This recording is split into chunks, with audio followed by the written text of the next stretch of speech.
Hello everyone, इस channel पे आपका फिर से स्वागत है।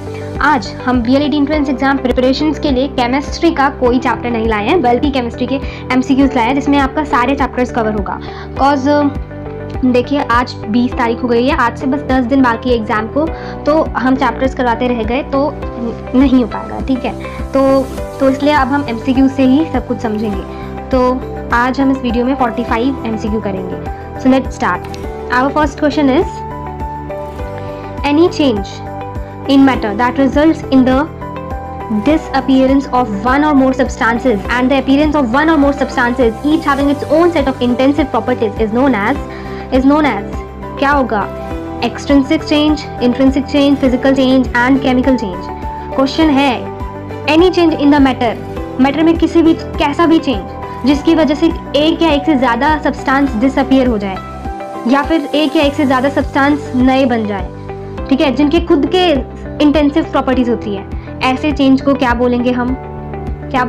The answer is chemical change. ऐसे चेंज को केमिकल चेंज बोलेंगे। केमिकल चेंज हमने पढ़ा था, है ना, हमने इसके बारे में पिछले वीडियोस में भी पढ़े थे, केमिकल और फिजिकल चेंज के बारे में। केमिकल चेंज में क्या होता है? बेसिकली केमिकल चेंज में क्या होता है कि एक केमिकल सब्सटेंस जो है वो एक या एक से ज़्यादा डिफरेंट सब्सटेंसेस में कन्वर्ट हो जाता है। जैसे कि आयरन हमारा रस्ट हो रहा है ना, तो ये भी केमिकल चेंज हुआ।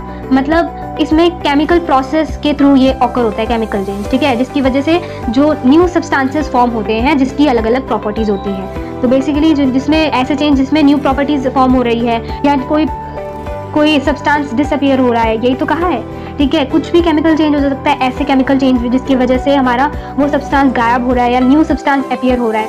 और यहाँ पे ये भी लिखा है कि उसके खुद के इंटेंसिव प्रॉपर्टीज़ है। कई लोग ऐसा भी कर लेंगे कि इंटेंसिव प्रॉपर्टीज़ देखकर आंसर टिक कर देंगे इंट्रिंसिक चेंज, बट ये गलत है। इंट्रिंसिक चेंज नहीं होगा। यहाँ पे जो लिखा है ना कि उसके खुद के इंटेंसिव प्रॉपर्टीज़ होते हैं। बेसिकली इंटेंसिव प्रॉपर्टीज़ क्या होते हैं? हमारे इंटेंसिव प्रॉपर्टीज़ वो होते हैं जो कि किसी भी सब्सटेंस के कलर, टेम्परेचर पे डिपेंड करते हैं, ठीक है, उसके अपर चीज़ों पे डिपेंड करते हैं, ना कि अमाउंट पे डिपेंड करते हैं, ठीक है। हाँ, तो इसलिए उनके खुद के होते हैं, तो इसका आंसर क्या होगा? Chemical change is the right answer. Okay, घुमा के बोला है लेकिन डिफाइन वही करना चाह रहा है ना जो केमिकल चेंज का डेफिनेशन होता है, राइट। चलिए, और फिजिकल चेंज क्या होता है? फिजिकल चेंज क्या होता है? जो कि सब्सटेंस के फॉर्म को इफेक्ट करता है, ना कि उसके केमिकल कॉम्पोजिशन को, ठीक है।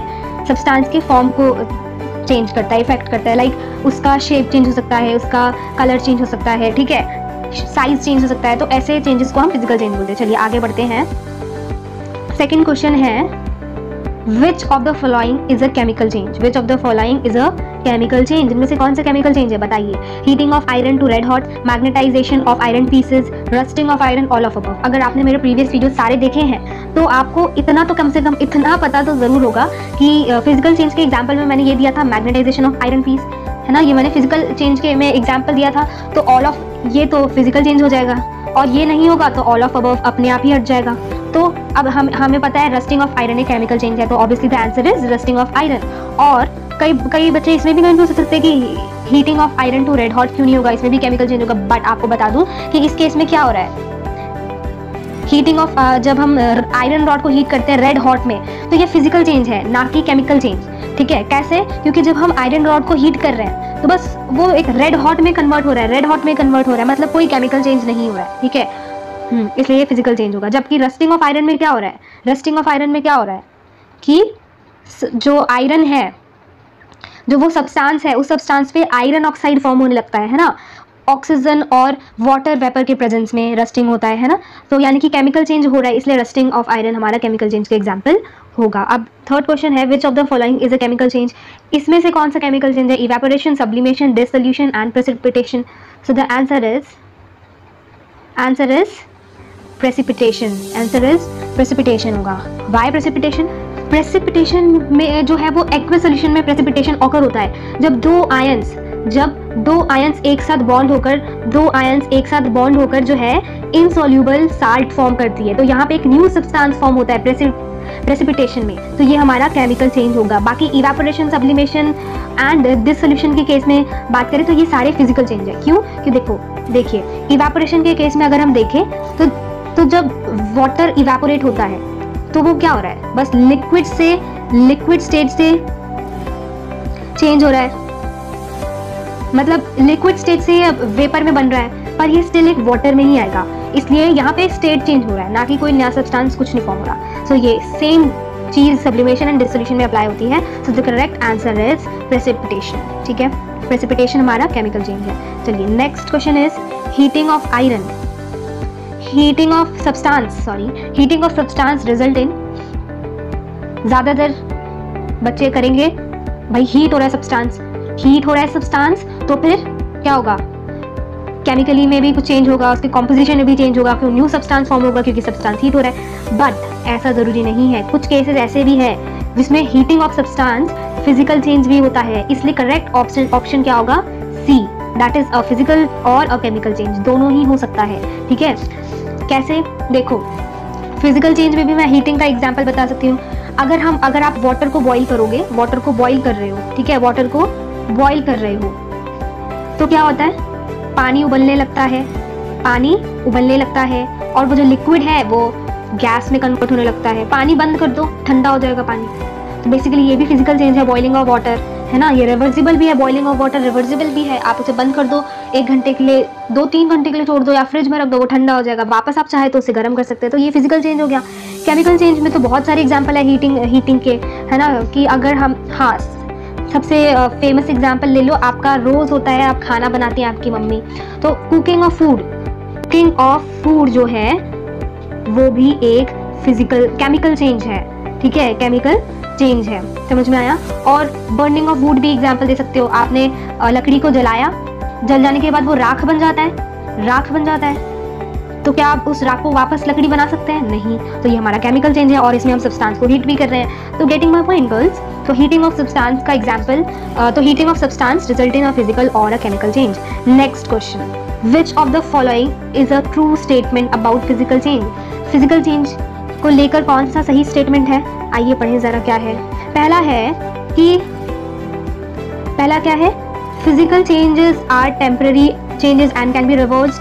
During physical changes, the composition of constituent molecule changes, energy is absorbed or released during a physical change, identity of the substance is lost after the physical change. तो देखिए, अगर आपने मेरे सारे पिछले लेक्चर्स पढ़े होंगे तो आप आसानी से आंसर कर सकते हैं। ठीक है, तो आंसर क्या होगा? आंसर है ए, कि फिजिकल चेंज हमारे टेम्पररी चेंजेस होते हैं एंड ये रिवर्स भी हो सकते हैं। बाकी ये तीनों जो ऑप्शंस है ये केमिकल चेंज के एग्जाम्पल है, ये तीनों जो है। ठीक है, चलिए 6th क्वेश्चन है, which of the following is not a chemical change? इनमें से कौन सा केमिकल चेंज नहीं है बोला है, तो क्या होगा answer? Combustion of fuel, electrolysis of acidified water, oxidation reaction of cellulite anode and gluing of a platinum wire. What's the answer? The answer is again gluing of a platinum wire. इसमें भी क्या हो रहा है, ये जो gluing of a platinum wire है ये केमिकल चेंज नहीं है, बल्कि ये फिजिकल चेंज है। ठीक है, कैसे? क्योंकि जब हम प्लैटिनम जस्ट क्या हो रहा है, जब हम प्लैटिनम वायर को हीट कर रहे हैं तो बेसिकली बस उसका अपीयरेंस चेंज हो रहा है, इसके कोई केमिकल कॉम्पोजिशन चेंज नहीं हो रहा, उस वायर का कुछ कॉम्पोजिशन नहीं चेंज हो रहा है। तो प्लैटिनम वायर हमारा फिजिकल चेंज है और हमसे पूछा है which is not a chemical change, so the option D is correct. Now going to 7th question, which of the following is always accompanied during a chemical change? Chemical change के वक्त इसमें से कौन सा ऑप्शन हमेशा ही होता है? तो देखिए, पहला ऑप्शन है एवोल्यूशन ऑफ लाइट होता है केमिकल चेंज के वक्त, एवोल्यूशन और absorption of heat होता है, evolution of heat only और absorption of heat only. The correct answer is B. ठीक है, केमिकल चेंज के वक्त मैंने आपको बताया था, जो हमने लेक्चर में पढ़ा था जब, तो हमने बात किया था कि केमिकल चेंज के वक्त एनर्जी ऑब्जॉर्व भी होती है, एनर्जी रिलीज भी होती है, तो यहाँ पे एवोल्यूशन और एब्जॉर्प्शन ऑफ हीट दोनों ही होंगे। ठीक है, चलिए Now, 8th question is an endothermic reaction is accompanied by. Endothermic reaction किससे accompanied होता है? लाइट और वाटर के एवोल्यूशन से, हीट के एवोल्यूशन से, absorption of heat, none of the above. देखिए, आप सभी को पता होना चाहिए कि एंडोथर्मिक रिएक्शंस क्या होता है, और एक होता है हमारा एक्सोथर्मिक। तो एंडोथर्मिक क्या होता है? जिसमें हीट जो है एब्जॉर्ब होता है। ठीक है, हाँ, और एक्सोथर्मिक में क्या होता है, हीट रिलीज होता है, ठीक है। तो ऑब्वियसली अगर एंडोथर्मिक रिएक्शन में हीट एब्जॉर्ब होता है तो option C is the right answer, that is absorption of heat. चलिए नाइन्थ क्वेश्चन है, which of the following is a physical change? Formation of burning of candle, rusting of iron rod, heating of copper wire by electricity, इसमें से कौन सा physical change है? Answer is obviously D, heating of copper wire by electricity, क्योंकि हम सबको पता है कि कर्ड का फॉर्मेशन, दही जो बनती है, ये भी केमिकल चेंज है। कैंडल का बर्न होना में कंफ्यूजन हो सकता है। रस्टिंग ऑफ आयरन तो अभी इससे पहले क्वेश्चंस में हमने कवर किया कि रस्टिंग ऑफ आयरन हमारा केमिकल चेंज होता है, ठीक है, बिकॉज इसमें आयरन ऑक्साइड फॉर्म्स हो रहा होता है ना, ओके, तो ये भी है। अब बर्निंग ऑफ कैंडल की अगर मैं बात करूँ तो ये भी एक केमिकल चेंज है, क्योंकि जब हम कैंडल बर्न करते हैं तो जो हवा में ऑक्सीजन प्रेजेंट है ना, O2 जो है वो हवा के साथ, एयर के साथ रिएक्ट करके CO2 फॉर्म करता है। क्या फॉर्म करता है? CO2 फॉर्म करता है, यानी कि CO2 फॉर्म हो रहा है, यानी कि एक न्यू सब्सटेंस फॉर्म हो रहा है कैंडल बर्न करते वक्त, तो ये भी हमारा केमिकल चेंज होगा। So the correct option is D. Question number 10, pure water can be obtain from sea water by the process of, pure water को हम कैसे, सी वाटर से, समुद्र के पानी से प्योर वाटर को कैसे ऑब्टेन कर सकते हैं?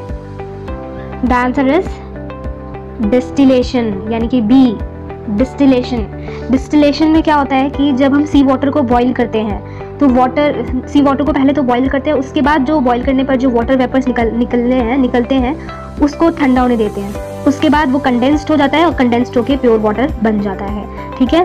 तो ये हमारा हो गया ऑप्शन बी। चलिए आगे बात करते हैं 11th question number 11, common salt is obtain from sea water by the process of, कैसे ऑब्टेन करते हैं कॉमन साल्ट को? Obviously the answer is B, evaporation. Evaporation में प्रोसेस, इवेपोरेशन कौन सा प्रोसेस होता है? जिसमें जो लिक्विड है वो गैसियस फॉर्म में कन्वर्ट होता है, जिसमें जो लिक्विड है वो गैस में कन्वर्ट होता है, ठीक है, गैस में कन्वर्ट होता है, तो उसको हम क्या बोलते हैं? इवेपोरेशन प्रोसेस बोलते हैं। जब वो भी कब, जब टेम्परेचर इंक्रीज करके लिक्विड गैस में कन्वर्ट होता है, उसे इवेपोरेशन बोलते हैं। एंड इवेपोरेशन के थ्रू हम सी वाटर से, समुद्री पानी से जो भी है, कॉमन साल्ट ऑब्टेन करते हैं इवेपोरेशन प्रोसेस से। चलिए question number 12, water on passing over rocks becomes hard because it dissolves, बड़े बड़े पत्थरों से जब पानी गुजरता है तो वो पानी खारा पानी बन जाता है, ऐसा क्यों? क्योंकि तो उसने हमसे पूछा है तो उसमें क्या डिजॉल्व होता है कि वो खारा हो जाता है? तो obviously the answer is a, calcium carbonate. Calcium carbonate, hard water में कैल्शियम कार्बोनेट होता है, हमने ये सुना होगा आपने, है ना। तो इसका आंसर क्या है? कैल्शियम कार्बोनेट, यानी CaCO3। चलिए 13th है, first metal to be used by man was aluminium, copper, silver, iron. बताइए, इसका आंसर है ऑप्शन बी, मतलब वो कॉपर ऐसा पहला मेटल था जो कि इंसानों ने यूज़ किया था ओवर 10,000 ईयर्स पहले, ठीक है, 10,000 साल पहले। और कॉपर ऐसा फर्स्ट मेटल था जिसको इंसानों ने यूज़ किया था स्मेल्ट करके, right. Okay, 14th question is कि camphor can easily be purified by the process of क्या होगा? Sublimation, distillation, crystallization, sedimentation. आपको बता दूं, सभी को पता होना चाहिए सब्लिमेशन क्या है। आंसर है सब्लिमेशन। तो सब्लिमेशन वो प्रोसेस होता है जिसमें सॉलिड जो है वो डायरेक्टली गैस में कन्वर्ट हो जाता है, इस प्रोसेस को हम बोलते हैं सब्लिमेशन, ठीक है। तो camphor can easily purified by the process of, camphor को देखा होगा अगर कि कैम्फर रखे अपने आप 1 महीने के अंदर वो कब गायब हो जाता है हमें पता नहीं चलता। तो बेसिकली वो कैम्फर जो है वो गैस में कन्वर्ट हो जाता है, वो गैस में कन्वर्ट हो जाता है। चलो आगे बढ़ते हैं। 15th क्वेश्चन है, the Latin name of sodium is, ये भी मैंने आपको बताया था, क्या है लैटिन नेम सोडियम का? नहीं याद है तो इतना पता होगा कि सोडियम का सिंबल होता है Na, एंड हमने पढ़ा था कुछ एलिमेंट्स ऐसे होते हैं जिनके उनके लैटिन नेम के बेसिस पर उनके सिंबल्स रखे जाते हैं। तो Na है, मतलब नाम क्या होगा? Natrium. So the correct option is A, natrium. Our next question is कि which of the following is liquid at room temperature. Room temperature पे कौन सा लिक्विड होता है? हम सभी को पता है मर्क्यूरी हमारा एक ऐसा सॉलिड है जो लिक्विड रहता है रूम टेम्परेचर पे, है ना। बट हमें ये भी पता होना चाहिए कि ब्रोमीन भी ऐसा सॉलिड है जो रूम टेम्परेचर पे लिक्विड हो जाता है। तो इसका ऑप्शन ना सिर्फ मर्क्यूरी होगा but option is C, that is both A and B is the correct option. ठीक है, चलिए क्वेश्चन नंबर 17 है, aniline can be easily purified by the process of. Aniline को कौन से प्रोसेस से प्यूरिफाई किया जा सकता है? The answer is steam distillation. ठीक है, the answer is steam distillation. Distillation के बारे में तो हमने पढ़ लिया है ना। डिस्टिलेशन में लिक्विड वेपर में कन्वर्ट हो जाता है, बट यहाँ पे हमने स्टीम डिस्टिलेशन क्यों लिया? बिकॉज एनिलीन जो है हमारा, एनिलीन क्या है? एनिलीन बेसिकली स्टीम वॉलेटाइल है एंड ये वाटर में इनसॉल्युबल भी होता है, इसलिए क्योंकि ये स्टीम वॉलेटाइल है और वाटर में भी सॉल्युबल नहीं होता है, इसलिए डिस्टिलेशन के बजाय या फ्रैक्शनल डिस्टिलेशन के बजाय इसका आंसर होगा स्टीम डिस्टिलेशन। चलिए 18th क्वेश्चन है, the process by which solid directly converted into liquid phase is. तो एक मिनट, यहाँ पे हमारा गलत लिखा है, गैस होगा। वाई? बिकॉज देखो जब सॉलिड लिक्विड फेज में कन्वर्ट होगा, सॉलिड लिक्विड में कन्वर्ट होगा तो उसे हम फ्यूजन बोलते हैं। क्या बोलते हैं? फ्यूजन। और इसमें फ्यूजन का कहीं भी ऑप्शन नहीं गिवन है ना, इसलिए यहाँ पर लिक्विड की जगह क्या होगा? गैस होगा। तो जब सॉलिड डायरेक्टली गैस फेज में कन्वर्ट हो उसे क्या बोलते हैं? अभी मैंने आपको बताया था, क्या बोलते हैं? Sublimation. The correct option is D, sublimation. वो प्रोसेस जिसमें सॉलिड डायरेक्टली गैस फेज में कन्वर्ट हो। चलिए 19th क्वेश्चन इज कि anthracene is purified by recrystallization. Recrystallization से भी प्यूरिफाई कर सकते हैं। अगर ऑप्शन में रिक्रिस्टलाइजेशन होता है सब्लिमेशन के बजाय तो वो हमारा करेक्ट ऑप्शन होता, और अगर नहीं है तो सब्लिमेशन भी से भी कर सकते हैं। ठीक है, एंथ्रेसीन बेसिकली और डाइस स्टफ वगैरह बनाने के लिए यूज होता है। ठीक है, चलिए next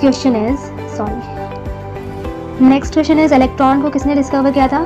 such a easy question, ये मैंने आपको बताया था एटॉमिक स्ट्रक्चर के चैप्टर में, है ना। इलेक्ट्रॉन को डिस्कवर किया था जे थॉमसन ने, राइट। चलो एनोड रेज किसने डिस्कवर किया था? ये भी बताया था, एनोड रेज गोल्डस्टाइन ने डिस्कवर किया था। अगर आपने पढ़ा हो, मैंने बताया था कि प्रोटॉन के केस में प्रोटॉन को गोल्डस्टाइन ने डिस्कवर किया था एंड उसी से उस टॉपिक पे हमने पढ़ा था एनोड रेज के बारे में, तो उसे भी गोल्डस्टाइन ने ही डिस्कवर किया था। 22th क्वेश्चन है हमारा कि cathode rays are made up of. Cathode rays किससे बनते हैं? नेगेटिवली चार्ज पार्टिकल से।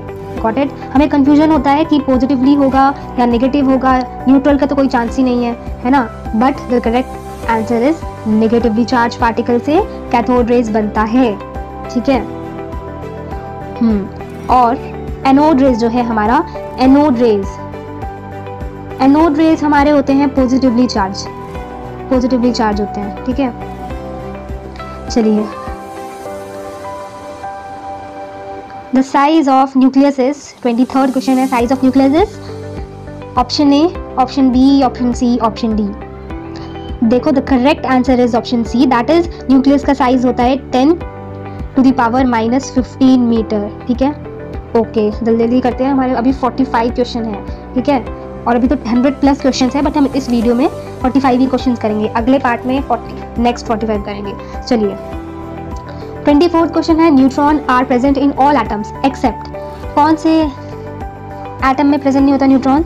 Helium, second option is carbon, third is hydrogen and fourth option is nitrogen. The correct answer is hydrogen, that is option C, क्योंकि hydrogen एक तो सबसे छोटा element है, ठीक है, लाइटेस्ट एलिमेंट है, उसका छोटा सा न्यूक्लियस है, और उस छोटे से न्यूक्लियस में बस एक इलेक्ट्रॉन होता है और एक प्रोटॉन होता है। ठीक है, बस एक इलेक्ट्रॉन और एक प्रोटॉन होता है, इसके अलावा कुछ नहीं होता है, यानी कि न्यूट्रॉन नहीं होता है हाइड्रोजन में। समझ में आ गया? चलिए 25th question, consider the following statements. Rutherford's alpha particle scattering experiment proved that nucleus.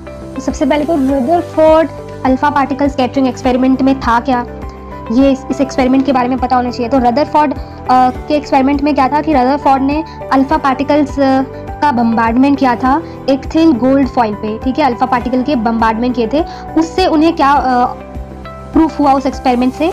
पहला ऑप्शन है contains massive particles, second is that nucleus के बारे में क्या पता चला कि न्यूक्लियस में मैसिव पार्टिकल कंटेन है, दूसरा कि न्यूक्लियस एक पॉजिटिवली चार्ज सेंटर है, और तीसरा कि वो क्वाइट स्टेबल है। तो हमें बोला है कि इनमें से कौन सा स्टेटमेंट करेक्ट है, 1 2 तीनों ही सही है, या फिर सिर्फ सेकेंड एंड थर्ड, या फिर सिर्फ 1 and 2, या फिर 1 and 3। तो देखो तीनों ही सही है, ठीक है। मतलब रदरफोर्ड के अल्फा पार्टिकल स्कैटरिंग एक्सपेरिमेंट ने ये तीनों बातों को प्रूव किया था कि न्यूक्लियस में बहुत सारे मैसिव पार्टिकल्स कंटेन है, और न्यूक्लियस एक पॉजिटिवली चार्ज सेंटर है, और न्यूक्लियस स्टेबल भी है। So the correct option is option ए, यानी 1 2 3 तीनों ही करेक्ट है। चलो 26 क्वेश्चन है, chlorine occur in nature in the form of two isotopes with atomic mass 35 and 37 in the ratio of 3:1 respectively. The average atomic mass of chlorine is, देखो क्या होगा इसमें, basically हमसे एवरेज एटॉमिक मास पूछा है chlorine का, ठीक है। तो ये मैंने आपको एटॉमिक स्ट्रक्चर चैप्टर में बताया था, जिन एलिमेंट्स के एक से ज़्यादा, जिन एलिमेंट्स के आइसोटोप्स होते हैं उनका हम एटॉमिक मास कैसे निकालते हैं, by average atomic mass, by average atomic mass. तो हमने बताया भी था आपको क्या करना है, देखिए 35 और एक था 37, ठीक है, और इनका रेशियो था 3:1। तो मैंने क्या बताया था आपको, क्या लेना है, ये एक 35 लेना है और इसको पहले रेशियो से इंटू कर देना है, मतलब सॉरी प्लस में दूसरा लेना है 37 और उसको सेकंड वाले रेशियो से इंटू कर देना है, दैट इज़ 1, और इन दोनों के रेशियो को सम कर देना है, दैट इज़ 1 + 3। अब आप अगर इसे सॉल्व करोगे तो क्या आएगा, ये हो जाएगा 5 3 15 0 1 105 प्लस ये 37 ही रहेगा अपॉन में 4, एंड इसको प्लस करेंगे तो 7 8 9 10 11 12, ये हो जाएगा 4 142 अपॉन में 4। आप इसे डिवाइड करोगे तो आंसर आएगा 35, मैं आंसर से लिख देती हूँ, आंसर आएगा 35.5, ठीक है, दिस इज द आंसर। तो देखो ऑप्शन कहाँ है, 35.5, this is the correct option. Question 27 है, which of the following has maximum number of atoms. चलो इसका क्या होगा इसका आंसर, मतलब इनमें से कौन से ऑप्शन में मैक्सिमम नंबर ऑफ एटम्स है, इसमें या इसमें। देखो तो आंसर होगा वो होगा option number D, 16 gram of CH4। Why, ये क्यों होगा, बिकॉज अब CH4 में देखो सबसे ज़्यादा एटम्स है, मैक्सिमम एटम्स है। कैसे, हाइड्रोजन के 4 एटम्स और कार्बन के 1, यानी कि टोटल 4 + 1 कितना हुआ, 5 है। बाकी सब में 5 से कम है। वाटर का H2O होता है, वाटर का H2O होता है, तो यानी कि हाइड्रोजन के 2 मॉलिक्यूल्स और इसके 1 मॉलिक्यूल्स, यानी कि 2 + 1 3 है इसके, है ना। और O2 में बस 2 ही मॉलिक्यूल्स है, एटम्स है, इसमें भी 2 ही एटम्स है। तो मतलब सबसे मैक्सिमम नंबर ऑफ एटम्स किस में है, CH4 वाले में। तो the correct option is D. Okay, the electron is क्या है, an alpha ray particle and beta ray particle, hydrogen and positron. So electron जो है वो एक बीटा रे पार्टिकल है। So the correct option is B. चलिए 29th question is, the number of electrons and neutrons of an element कितना है, 18 and 20। Its mass number क्या होगा, हमें नंबर ऑफ इलेक्ट्रॉन दिए हैं एंड नंबर ऑफ न्यूट्रॉन दिए हैं, तो मास नंबर क्या होगा, देखो मास नंबर निकालना भी मैंने आपको बताया था, है ना। देखिए मास नंबर का फॉर्मूला ही होता है, क्या होता है, number of electron plus number of neutron, है ना। तो हम 18 + 20 कर देंगे। करेक्ट आंसर क्या होगा, 38 इज द करेक्ट आंसर। तो आंसर इज डी। पर हाँ, मास नंबर निकालने के लिए 3 फॉर्मूले थे। पहला number of electron plus number of neutron, दूसरा number of proton plus number of neutron, and तीसरा number of atomic number plus number of neutron, ठीक है। चलो तो याद रखना इस चीज़ को, इस बात को ध्यान रखना। चलिए 30th question is, what will be the mass of 1/12 carbon atom in gram. 1/12 carbon atom का मास क्या है ग्राम में, तो आप इसे याद कर लेना। The option is C, 1.9927 × 10⁻⁻23, not 23, ये भी हो सकता है, बट यहाँ पे सिर्फ 23 है ना। तो करेक्ट आंसर ये होगा यहाँ पे 10 to the power -23। 31 question is what is the isotone of this one. तो इसका आइसोटोन क्या है? पहले तो आइसोटोन पता है आपको, आइसोटोन क्या होता है? जिनमें सेम नंबर ऑफ न्यूट्रॉन्स होते हैं। एग्जाम्पल, तो इसका आंसर क्या होगा? 32Ge76, इसका आंसर होगा बी। ओके, चलिए। The solubility of CO2 in water increases with. CO2 की सॉल्युबिलिटी कब इंक्रीज होती है? कब इंक्रीज होगी? When increase in temperature, reduction of gas pressure, increase in gas pressure, increase in volume. तो देखो इंक्रीज इन टेम्परेचर तो बिल्कुल ही नहीं होगा। ओके, करेक्ट आंसर क्या होगा इसका? ऑप्शन नंबर सी, यानी इंक्रीज इन गैस प्रेशर। क्यों? जब CO2 वाटर के साथ रिएक्ट करता है तो वो कार्बोनिक एसिड फॉर्म करता है। क्या फॉर्म करता है? Carbonic acid. ओके, एंड जब हम CO2 पर प्रेशर इंक्रीज करेंगे तो क्या होगा? जो रिएक्शन फॉर्म हुआ है तो फिजिबल रिएक्शन बनेगा, जिसकी वजह से वो फॉरवर्ड डायरेक्शन में रिएक्शन जो है रहेगा हमारा, मतलब it makes the reaction feasible in forward direction. इसकी वजह से जो CO2 है, अगर रिएक्शन फिजिबल रहेगा, फॉरवर्ड डायरेक्शन में सही से चलेगा, CO2 के साथ जो रिएक्शन हो रहा है, तो CO2 उतना ही जल्दी वाटर में डिजोल्व होगा, सॉल्यूबल होगा। तो उससे CO2 की सॉल्युबिलिटी भी इंक्रीज होगी। किससे? जब हम गैस प्रेशर CO2 पर इंक्रीज करेंगे। Okay, getting my point? Okay, चलिए। 33 क्वेश्चन है, the rate constant of reaction has same unit as the rate of reaction and the reaction is of. मतलब कि रेट ऑफ रिएक्शन, ठीक है, rate of reaction और rate constant of reaction, इन दोनों की यूनिट सेम होती है। कौन से ऑर्डर पे? 0 ऑर्डर पे, फर्स्ट ऑर्डर पे, सेकेंड ऑर्डर पे, या फिर थर्ड ऑर्डर पे। सो आंसर इज 0 ऑर्डर पे, यानी कि option A is correct, because 0 order ऐसा है जिसमें दोनों का यूनिट जो है वो सेम होता है। क्या है वो यूनिट? वो यूनिट है मोल पर लीटर पर सेकेंड। 0 ऑर्डर पे ये यूनिट रेट ऑफ कांस्टेंट की भी होती है, रेट ऑफ रिएक्शन की भी होती है, और रेट कांस्टेंट की भी यही यूनिट होती है। ओके, चलिए, 0 ऑर्डर पे याद रखना। 34th क्वेश्चन नेक्स्ट है, the chemical reaction in which reactants require high amount of activation energy are generally।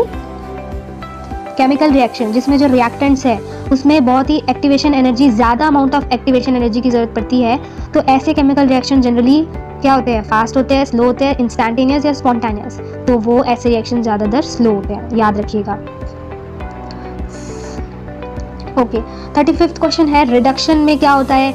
Electrons का लॉस होना, इलेक्ट्रॉन्स का ऐड होना, इंक्रीज इन ऑक्सीडेशन नंबर, या फिर नन ऑफ अबव। आंसर क्या होगा? Answer is addition of electrons. ये मैंने ये भी बताया था ऑक्सीडेशन और रिडक्शन वाले चैप्टर में, रिडॉक्स रिएक्शन वाले चैप्टर्स में आपको पढ़ाया था, चैप्टर 3 में।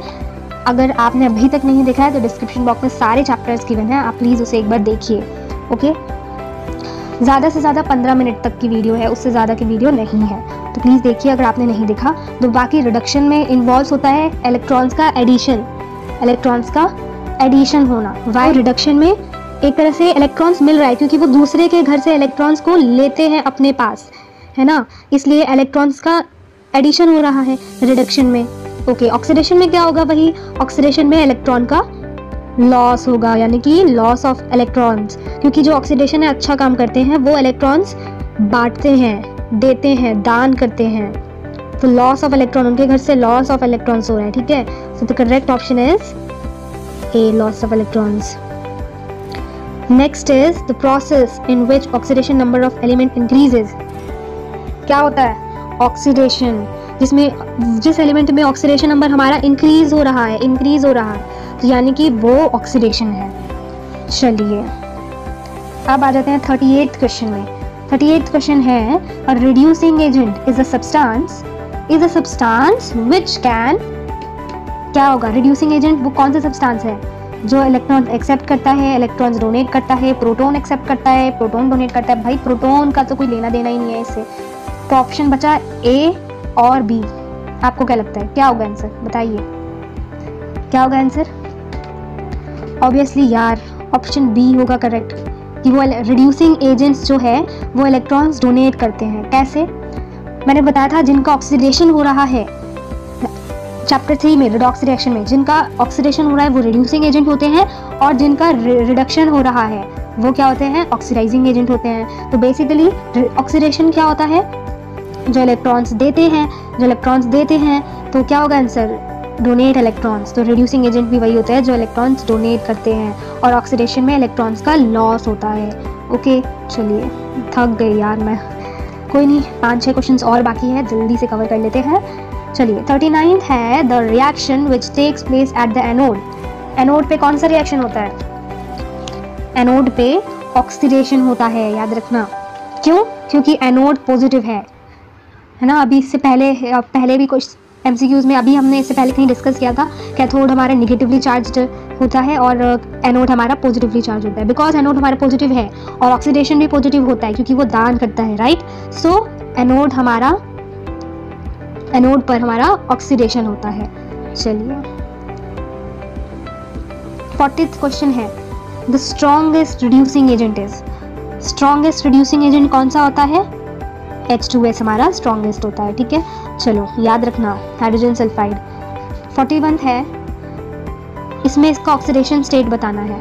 NiCO3 है, इसका हमें इसमें इस कंपाउंड में हमें निकल का ऑक्सीडेशन स्टेट बताना। कंपाउंड है NiCO4, है ना। क्या बताया था, जिसका निकालना है हमें उसको X मान लेना है, ठीक है। प्लस में 4 है, और एक बात जो आपको ध्यान देने वाली है वो ये कि जो CO होता है, कार्बन मोनोऑक्साइड होता है, वो एक न्यूट्रल होता है, वो एक न्यूट्रल लिगेंड होता है, ठीक है। या फिर हम ये कह सकते हैं, तो इस वजह से जो, एक मिनट, क्योंकि कार्बन मोनोऑक्साइड हमारा न्यूट्रल लिगेंड होता है, तो इसलिए CO का जो ऑक्सीडेशन स्टेट होता है वो होता है 0। या फिर हम ये भी कह सकते हैं कि कार्बन का +2 होता है ऑक्सीडेशन स्टेट, है ना, और ऑक्सीजन का -2 होता है, तो ये प्लस माइनस ओवरऑल बन के हमारा 0 निकलता है। इसलिए कार्बन मोनोऑक्साइड CO का ऑक्सीडेशन स्टेट 0 होता है, तो हम यहाँ पर 0 ले लेंगे, इज इक्वल्स टू 0। तो X की वैल्यू क्या आ जाएगी, 0 आ जाएगी, यानी कि निकल का ऑक्सीडेशन स्टेट 0 होगा। ये कहाँ है ऑप्शन B 0। ओके, अब 42 में भी हमें ऑक्सीडेशन नंबर बताना है। ओजोन का फॉर्मूला होता है O3 है, तो X × 3 कर लेंगे, इज इक्वल्स टू 0। तो X की वैल्यू भी 0 आएगी, है ना। तो इसमें इसका भी ऑक्सीडेशन स्टेट होगा 0 42 का। चलिए 43 है oxidation state of oxygen atom in potassium super oxide. क्या है पोटेशियम सुपर ऑक्साइड का, पहले फॉर्मूला देखते हैं, KO2, ठीक है। और हमें क्योंकि पोटेशियम सुपर ऑक्साइड में ऑक्सीजन का निकालना है, है ना, इसको हम X मान लेंगे। तो हमें पोटेशियम का पता होना चाहिए। पोटेशियम पर चार्ज होता है +1, कितना होता है +1। तो देखिए 1 + 2x is equals to 0, 2x is equals to -1, x is equals to -1/2। ये आपका 1 इधर चला जाएगा तो -1 होगा ये, तो x की वैल्यू -1/2 आएगी। आंसर इज ये ऑप्शन ए -1/2। चलो second last question in hemoglobin the iron is in oxidation state of, कौन से ऑक्सीडेशन स्टेट में होता है। तो देखो इसमें आपको ऑक्सीडेशन स्टेट निकालने की जरूरत नहीं है, आपको इतना ध्यान रखना है कि हीमोग्लोबिन हमारा वो आयरन होता है जिसमें बाई मॉलिक्यूल कंटेन होता है। तो haemoglobin is iron containing by molecule, यानी कि आयरन के 2 मॉलिक्यूल्स प्रेजेंट होते हैं, इसलिए हीमोग्लोबिन में हम Fe सेकेंड आयरन रिप्रेजेंट इस तरह से लिखते हैं। तो इसका ऑक्सीडेशन स्टेट भी सेकेंड ही होगा, +2 उसका ऑक्सीडेशन स्टेट होगा, आप इसको ध्यान रखना हमेशा। Okay, our last question is which of the following is not a reducing agent. इनमें से कौन सा रिड्यूसिंग एजेंट नहीं है, this one and this one. So the correct option is NaNO3। Why, because ये सारे रिड्यूसिंग एजेंट्स हैं, but ये जो है हमारा ऑप्शन बी, ये एक स्ट्रॉन्ग ऑक्सीडाइजिंग एजेंट है, तो ये हमसे पूछा है क्वेश्चन में कौन सा नहीं है reducing agent, so option is NaNO3 sodium nitrate. तो फाइनली आगे और भी है, पर आज हम इस वीडियो में 45 ही क्वेश्चंस कवर करने वाले थे, बाकी के क्वेश्चंस नेक्स्ट वीडियो में। अगर वीडियो हेल्पफुल लगे तो प्लीज़ लाइक करें एंड कोई भी डाउट के लिए कमेंट करें, and if you are new there then please don't forget to subscribe my channel. Thank you.